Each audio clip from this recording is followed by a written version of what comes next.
Hello everyone, it is December 25th and I wanted to read a story about the Poinsettia plant. This plant is native to the mountain ranges in Mexico, and it's amazing because those red leaves on it, the brilliant red of it, are actually, they're called bracts, and they aren't always red. They turn red in the winter in order to attract pollinators to them. So I always think at this time of year in the solstice, when the days are the shortest of the year, we bring the lights down to earth, and even the plants do that in a way. At least the poinsettia plant does. And I think that's quite miraculous. And this tradition, this legend, which some of you might know, also talks about the miracle of the poinsettia, that it changes color. And so here we go. So I'm going to read The Legend of the Poinsettia, retold and illustrated by Tomie DePaola. And I highly recommend, it's amazing illustrations and really well written. So a classic that I'm sure many of you are well familiar with. So let's read The Legend of the Poinsettia. Lucida lived in a small village high up in the mountains of Mexico with her mama, her papa, and her younger brother and sister, Paco and Lupe. Papa worked in the fields with their burro, Pepito. Every evening, Lucida fed Pepito, gave him fresh water, and filled his stall with clean straw. At home, Lucida helped Mama clean their casita, their little house, and pat out the tortillas for their meals. She took care of Paco and Lupe, and each evening they went to the shrine of the Virgin of Guadalupe, near the front gate, to see if fresh candles were needed. But every day was not work.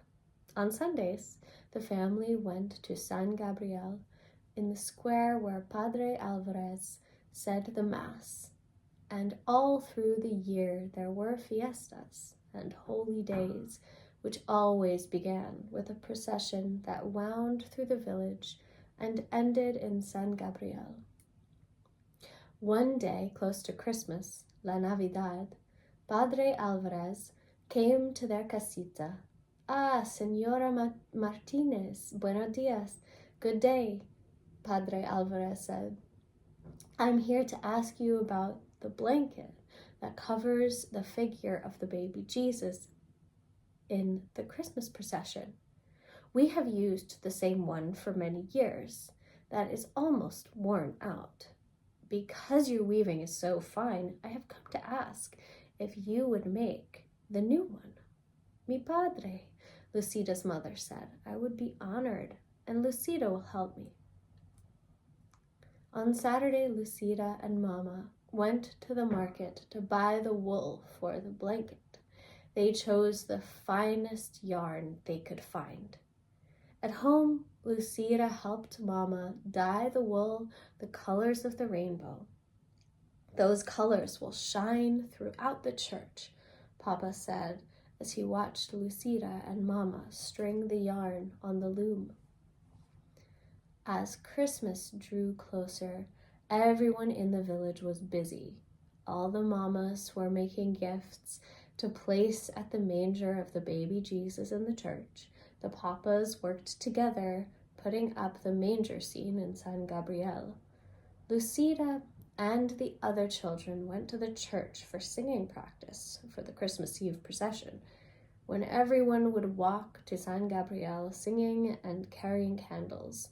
Once inside, Padre Alvarez would lay the figure of the baby Jesus in the manger, and the villagers would go up and place their gifts around it. Our gift will be the blanket for the baby Jesus, Lucida told her friends. I am helping Mama weave it.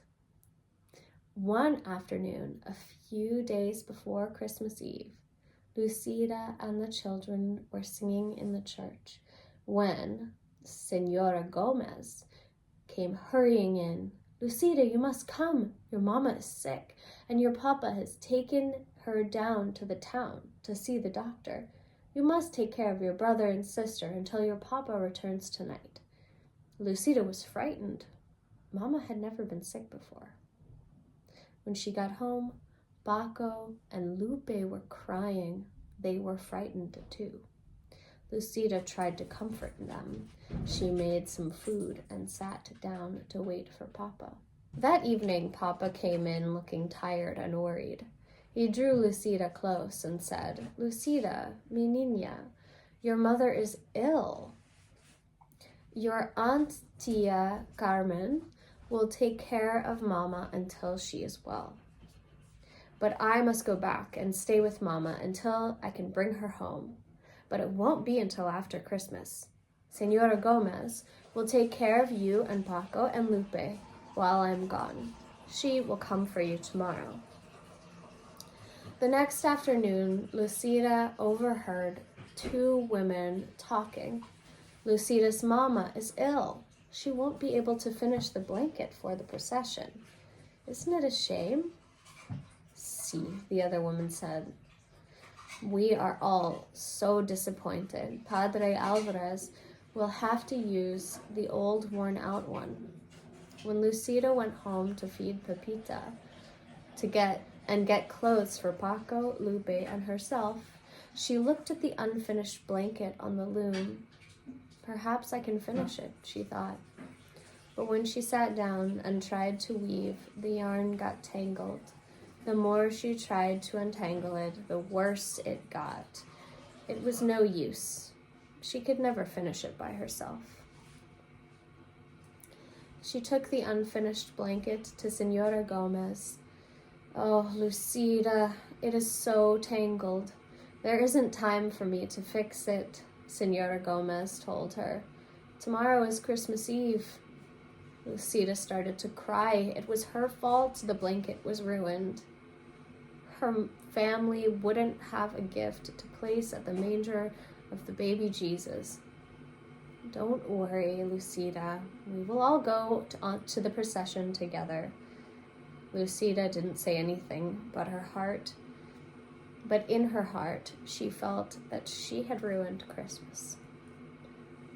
Come on, Paco. Come, Lupe. It's time to go to the procession, Senora Gomez called on Christmas Eve. Where's Lucida? She was nowhere to be found. Lucida was hiding. From the shadows, Lucida watched everyone gather for the procession. The lights were lit, the singing began, and the villagers walked to San Gabriel, carrying gifts to place at the manger. Lucida walked along in darkness and watched the procession go into the church, followed by Padre Alvarez carrying the baby Jesus. Little girl, are you Lucida? An old woman stood in the shadows nearby. See? Lucida answered, wondering who she was. I have a message for you. Your mama is going to be fine. And your papa will bring her home soon, so you don't have to worry. But go now into the church and celebrate Christmas with the others. Paco and Lupe are waiting for you. I can't, Lucida told her. I don't have a gift for the baby Jesus. Mama and I were weaving a beautiful blanket, but I can't finish it. I tried, but I only tangled it all up. Ah, Lucida. Any gift is beautiful because it is given, the old woman told her. Whatever you give, the baby Jesus will love because it comes from you. But what can I give now? Lucida said, looking around. A patch of tall green weeds grew in a tangle nearby. Lucida rushed over and picked an armful. "Do you think these will be all right?" Lucida turned to ask the old woman, but she was gone. Lucida walked into the church. It was blazing with candlelight, and the children were singing as she walked quietly down the aisle with a bundle of green weeds in her arm. "What is Lucida carrying?" a woman whispered. "Why is she bringing weeds into the church?" Another one murmured. Lucida reached the manger scene. She placed the green weeds around the stable. Then she lowered her head and prayed. A hush fell over the church. Voices began to whisper, Look at the weeds." Lucida opened her eyes and looked up. Each weed was tipped with a flaming red star. The manger glowed and shimmered as if lit by 100 candles. When everyone went outside after the Mass, all the clumps of tall green weeds throughout the town were shining with red stars. Lucida's simple gift had indeed become beautiful, and every Christmas to this day, the red stars shine on the top of green branches in Mexico. The people call the plant La Flor de Nochebuena, the flower of the Holy Night. The Poinsettia.